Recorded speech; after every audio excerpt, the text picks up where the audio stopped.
When I was stationed at Portland Air National Guard, my job there was an airfield manager. So I would interface and work a lot with the F-15 pilots at the unit. And so there had been an airspace incursion that had taken place when I was still at the time at the Guard.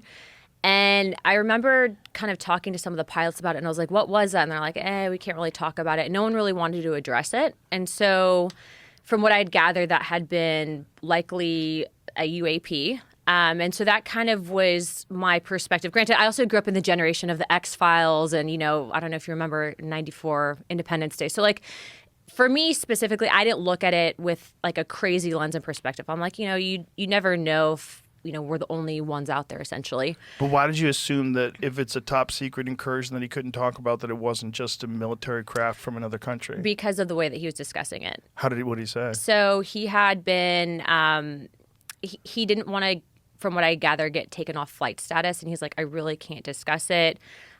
We couldn't really identify it essentially. And it had outperformed them.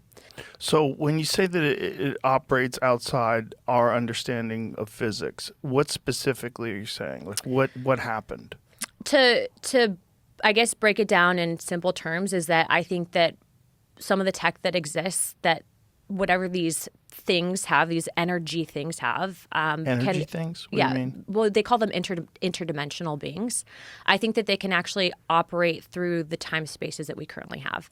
And that's not something that I came up with on my own. That's based on stuff that we've seen. That's based on information that we've been told. And then also, too, I think that there's this historical aspect of, this gets into the deeper theories and concepts of religion and I think the history that we currently know and that kind of spins off into another topic of, you have the modern day Bible, you have this aspect of Bibles or books of the Bible that have been removed that explain and kind of touch on these topics. And I think that we're in a time and age where you have such a vast amount of information that we have access to via social media, via your cell phone, via the internet.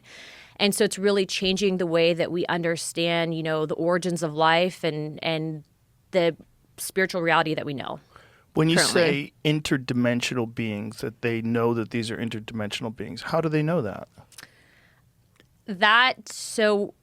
Based on testimony, would be based on witnesses that have come forward. But what I can tell you is the witnesses just were told that they were interdimensional? that they've seen things. And what I can tell you without getting into classified conversations is that there have been incidences that I believe where very credible people have reported that there have been movement outside of time and space. That's very vague. Yeah. So, look. Unfortunately. Yeah. Look, have I seen a portal open? No. Have I seen a spaceship? Personally, no. Have I seen evidence of this? Yes. Have I seen photo documentation of aircraft that I believe were not made by mankind? Yes. Is there historical significance to this? Yes. Is there multiple events that go back to, I would argue, maybe even before the time of Christ that have documented this in text? Yes. So do I believe that the government has access to certain technology? Yes, to an extent. And I believe that certain contractors potentially have back engineered this tech. I think that that's what can explain the advancements that we're seeing. But I also believe that this is a dangerous level of hidden information from the American people, because if you have an aspect of the federal government, which I can tell you, I, with two other members of Congress, were denied access to information at Eglin Air Force Base pertaining to whistleblowers because of the fact, and we can get into that story and what happened at Eglin in a second, but we were denied access and told that we don't have security clearance or the read-in authority on a special access program. That's a problem, because I'm supposed to represent and be an investigative body, and you have then people who are unelected that are operating basically in secrecy, and that's a problem. That's a big problem. And so how do these people have the authority to do that? I think it's been decades of classified secret information, then also this aspect of the intelligence community that's been empowered. And it's kind of serendipitous with timing, because when you talk about the intelligence communities and what they've done essentially to the trust in this country with the American people, I think this goes all the way back even into JFK, with how they basically have operated outside of the purview of Congress and basically, to an extent, have gone rogue up until recently. You're seeing a big push and pull to try to rein in these intelligence agencies currently. Yeah. So what I want to bring it back to evidence. You said that you've seen evidence. Like, what kind of evidence have you seen? I have seen photos. I have seen. What have you seen photos of? So I was in a skiff, and I can't discuss all that was in a skiff, but what I can tell you is based on the photos that I've seen, I'm very confident that there's things out there that have not been created by mankind. It seems crazy that people have access to information that shows that there's something outside of us that is more intelligent, at least more capable than we are, and they hide it from everybody else. What I can tell you is that when you have thousands upon thousands of people around the planet throughout time that have reported something, Right.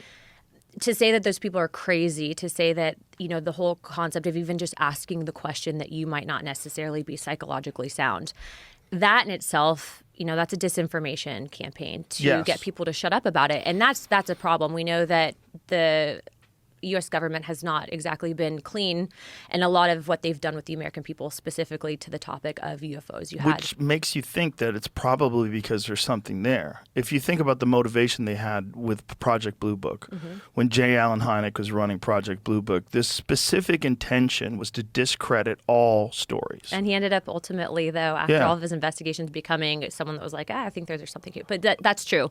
By the way, a lot of people might not necessarily go onto Google and look up that information, but you can actually look up the declassified reports from Project Blue Book. What's also interesting, though, is when we're talking about tech, right? The ability for this tech, being that it exists, to change dependence for entire governments on things like fossil fuel, et cetera. It's look, I think everyone has a moral obligation to do what they think is right, okay? And so if you're in a position of power and you see something wrong and you're not addressing it, I think, this in itself, getting the truth out there for people to decide for themselves. I'm not telling you what to believe. I'm just telling you in our investigations and what we are pushing for in regards to transparency. I would like to see the federal government roll out some of the stuff that we've been given access to, because I think that information belongs in the hands of the American people.